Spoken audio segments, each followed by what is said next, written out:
이렇게 만들어서 뿌려주시면 요즘 김장 배추에 오기 쉬운 무름병이나 뿌리혹병, 그리고 청벌레나 메뚜기 같은 벌레들을 방지하기도 하고요. 그리고 황아미노산 미네랄까지 줄 수 있는 아주 훌륭한 영양제도 되는 거죠. 안녕하세요, 지리산 리포터입니다. 지난 시간에 영양제나 약은 될 수 있으면 섞지 않는 게 좋다는 말씀을 드렸었죠. 각자 뿌려주는 게 제일 좋습니다. 그게 정답인데 상황에 따라서 그러지 못할 경우도 많이 있죠. 농사를 전업으로 하시는 분들도 김장 배추나 김장 무만 하는 게 아니고 또 다른 농사도 지어야 되실 거고, 그리고 주말 농장 하신 분들은 글자 그대로 주말에만 시간이 되시는 분들도 계실 거고요. 그 다음에 직장 다니면서 조그만 텃밭 농사 하시는 분들도 계실 텐데, 그런 분들은 영양제를 일일이 따로따로 치기가 시간적으로 제약이 많죠. 불가피하게 이렇게 영양제를 섞어서 사용을 하셔야 되는 분의 경우에 영양제를 어떻게 섞어서 쓰면 좋은지 그 부분에 대해서 오늘은 말씀을 드릴까 합니다. 물론 지난번 영상에서 말씀드린 것처럼 절대로 섞으면 안 되는 영양제도 있습니다. 웬만하면 안 섞는 게 좋지만은 그래도 섞고 싶을 때는 이렇게 섞으시라는 말씀이죠. 그래서 오늘은 김장배추나 김장무에, 특히나 김장배추에 뿌리혹병이나 무름병을 예방하고 충기피제로도 작용을 하고요. 그리고 영양제로, 필수 영양제로도 작용을 할 수 있고, 무배추가 꼭 필요한 미량요소, 미네랄이죠. 미네랄까지 공급할 수 있는 그런 영양제를 한번 만들어 보죠. 재료는 이렇게 4가지입니다. 사실 재료를 희석하는 건 어렵지 않습니다. 만들고 준비하는 과정이 시간이 걸리고 번거롭긴 하죠. 재료 이쪽부터 설명을 드리면요. 이건 황입니다. 황, 자담유황이고요. 이것은 아미노산, 생선 아미노산입니다. 그 다음에 이건 풀액비, 그 다음에 이것은 바닷물입니다. 하나씩 설명을 드리면요. 황, 이건 액체 유황인데요. 황에 대해서는 제가 다른 영상에서도 여러 차례 설명을 드렸습니다만은, 황은 기본적으로 친환경 살균제입니다. 균에 대해서 굉장히 효과가 좋은 친환경 살균제고요. 고추의 탄저병, 무름병, 그리고 흰가루병, 참깨 같은 것에 오는 흰가루병에 굉장히 효과가 좋다고 알려져 있고요. 그 다음에 해충에 대해서도 기피제로서 작용을 합니다. 냄새가 고약해서 벌레들을 쫓는 역할을 하는 거죠.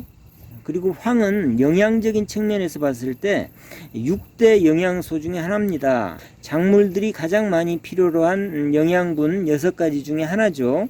질소, 인산, 가리, 황, 마그네슘, 칼슘 이렇게 할 때 황이 들어가죠. 그래서 이 황은 살균, 살충제로도 작용을 하지만은 영양제로도, 무배추에 꼭 필요한 필수 영양제로도 작용을 하죠. 황은 과실이나 채소에 맛이나 색을 좋게 하고요. 그 다음에 특히나 마늘, 양파 재배할 때는 황이 굉장히 많이 필요하죠. 그리고 이건 생선 아미노산입니다. 아미노산은 질소 동화작용의 원료죠. 단백질을 만드는 원료라는 얘기입니다. 무배추한테 질소 성분을 공급하기 위해서 요소비료를 주죠. 이 요소비료를 주게 되면 이것이 식물체 내에서 합성이 돼서 아미노산이 되고, 그것이 다시 합성이 돼서 단백질이 되는 거죠. 이런 식물 내에서 없어서는 안 될 질소 동화작용의 원료죠. 여러 가지 이론이 분분합니다만은 아미노산 자체가 직접 식물에 흡수가 될 수 있다는 이론이 있고, 그렇지 않다, 분해가 돼서 흡수가 된다라는 이론이 있는데요. 저는 그 학문적인 근거는 잘 모르겠습니다만은 이 아미노산이 좋은 것은 분명합니다. 왜 그러냐면 이 아미노산도 종류가 여러 가지가 있는데요.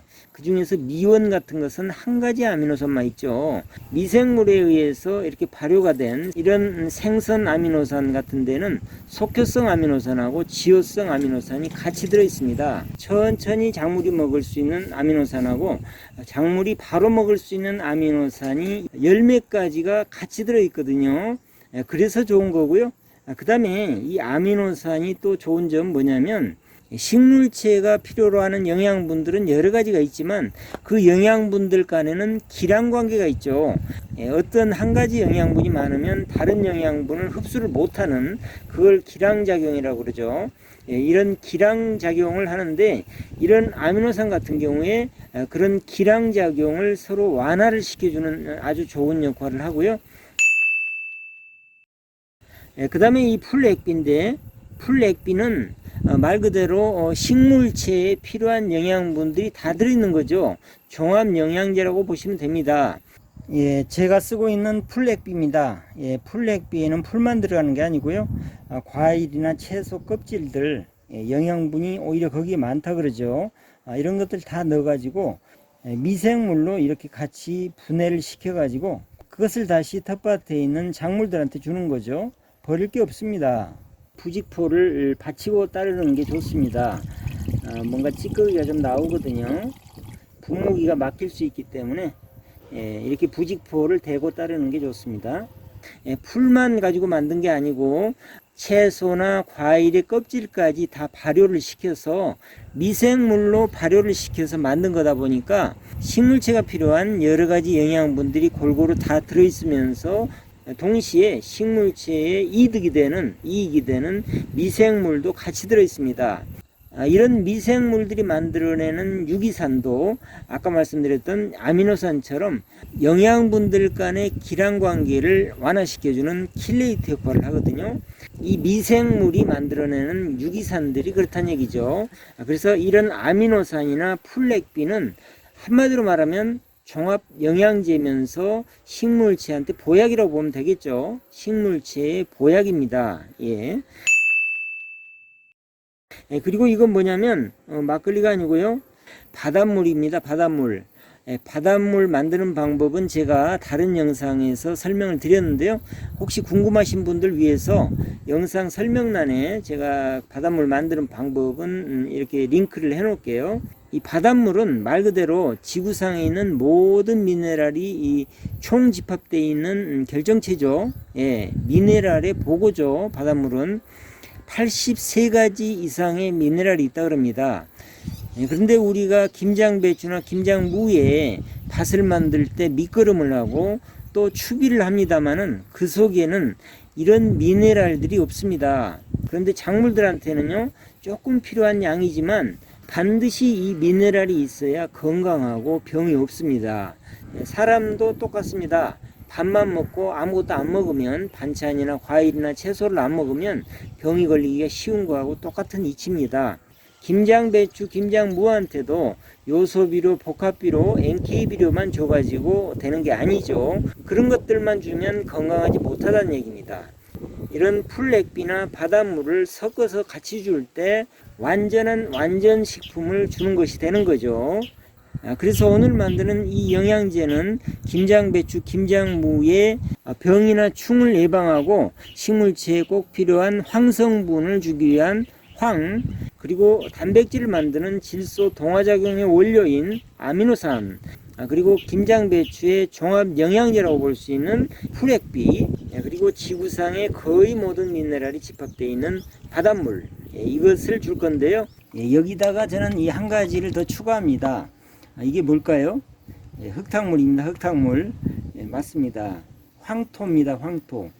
조금 전에 그 네 가지에다가 이 한 가지를 더하는 거죠. 이 황토 입자는 굉장히 입자가 가늘죠. 그래서 침투력이 좋고요. 그리고 독성을 중화시켜주는 역할도 한다 그러죠. 황토물을 이렇게 만들어서 황토물 희석한 거 이것을 약 500ml 정도 추가해서 조금 전에 거기다가 추가해서 같이 뿌려주고 있습니다. 김장배추나 김장무의 잎에다가 뿌려주는 연면시비 희석비율 말씀드리면요. 황 2000배, 그리고 아미노산 2000배, 그리고 풀액비 200배, 바닷물 200배, 이 정도로 희석해서 잎에다가 뿌려주시면 됩니다. 잎에다 뿌려주시면 아주 훌륭한 영양제면서 살충, 살균 작용을 하는 거죠. 20리터 분무기에다 탈 때 용량을 말씀드리면요, 2000배 같으면은 10ml 타면 되죠. 아미노산도 10ml, 그리고 풀액비 200배니까 100ml, 바닷물 200배 100ml, 이 네 가지를 같이 타가지고 뿌려주는 시기는 하루 중에 한낮에 뿌리지 마시고요. 해가 진 다음에 뿌리세요. 해가 진 다음에 뿌려주시는 게 제일 효과가 좋습니다. 이렇게 해서 이파리의 앞면만, 윗면만 뿌리지 마시고요. 뒷면도 같이 뿌려주시면, 흠뻑 뿌려주시면 묻고 떨어지는 건 또 뿌리로 들어가서 뿌리의 영양을 공급해 주기도 하겠죠. 김장배추가 이제 본격적으로 몸을 불리기 시작하는 시기입니다. 그리고 이 시기에 김장배추에 오기 쉬운 병이 뿌리옥병, 그리고 무름병이 오기가 쉽고요. 그 다음에 벌레들도 본격적으로 달라들기 시작하는 시기죠. 청벌레나 메뚜기나 이런 큰 벌레들이 달라들기 시작하는 시기입니다. 몸집이 커지면서 영양분도 이제 많이 필요한 시기거든요. 김장배추 영양관리 잘 하셔서 속이 꽉 차고 맛있는 김장배추 길러보세요.